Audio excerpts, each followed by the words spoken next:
എന്നാൽ പിന്നെ ഇന്നൊരു വെറൈറ്റി മുട്ടക്കറി ആയാലോ. അപ്പം നമ്മളിന്ന് മുട്ടക്കറിയാണ് ചെയ്യാൻ പോകുന്നത്. അതിന് വേണ്ടി ഒരു പാൻ ചൂടാവാൻ വെച്ചിട്ടുണ്ട്. അതിലേക്ക് എണ്ണ ഒഴിച്ച് ഒരു കൈപ്പിടി അളവിൽ ചെറിയുള്ളി എടുത്ത് അത് നന്നായിട്ടൊന്ന് വഴറ്റിയെടുത്തിട്ടുണ്ട്. ഇവിടെ ലച്ചുവിനും അശ്വിനും ഒന്നും തന്നെ ചെറിയ ഉള്ളിയോ സവോളയോ തക്കാളിയോ ഒന്നും കടിക്കാൻ കിട്ടുന്നത് ഇഷ്ടമല്ല.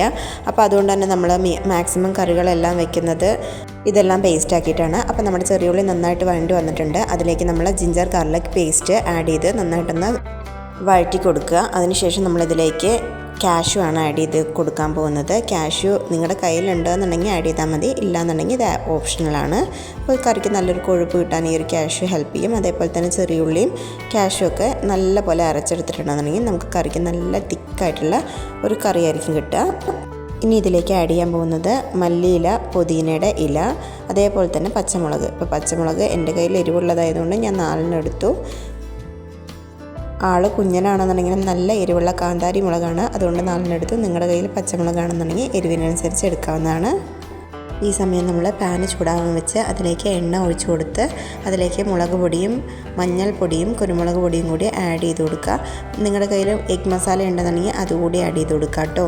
ഇതെല്ലാം തന്നെ നമ്മൾ തീ സിമ്മിലിട്ടതിന് ശേഷം വേണം ചെയ്തെടുക്കാൻ, ഇല്ലാന്നുണ്ടെങ്കിൽ പൊടികളെല്ലാം പെട്ടെന്ന് തന്നെ കരിഞ്ഞു പോകും. അപ്പോൾ ഇതിങ്ങനെ ഒന്ന് ചൂടാക്കിയെടുത്തതിന് ശേഷം നമ്മൾ ബോയിൽ ചെയ്ത് വെച്ചിരിക്കുന്ന മുട്ട ആഡ് ചെയ്ത് കൊടുക്കുക. മുട്ട നമ്മൾ വരഞ്ഞതിന് ശേഷം വേണം ഇതിലേക്ക് ആഡ് ചെയ്യാൻ, എന്നാലാണ് അതിൻ്റെ ഉള്ളിലേക്കൊക്കെ നല്ലപോലെ ആ ഒരു മസാലയെല്ലാം പിടിക്കുകയുള്ളൂ. അപ്പം നന്നായിട്ട് റോസ്റ്റ് ആക്കി കൊടുക്കുക.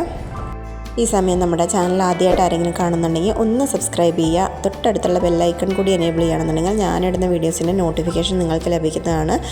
മുട്ടയെല്ലാം നന്നായിട്ട് സെറ്റായി വന്നിട്ടുണ്ട്. ഇനി ഇതെല്ലാം തന്നെ വേറൊരു പാത്രത്തിലേക്ക് മാറ്റിയ ശേഷം നമ്മളതിലേക്ക് നമ്മൾ അരച്ച് വെച്ചിരിക്കുന്ന ആ ഒരു ഗ്രീൻ മസാല നമ്മളിതിലേക്ക് ചേർത്ത് നന്നായിട്ടൊന്ന് റോസ്റ്റാക്കി കൊടുക്കുക.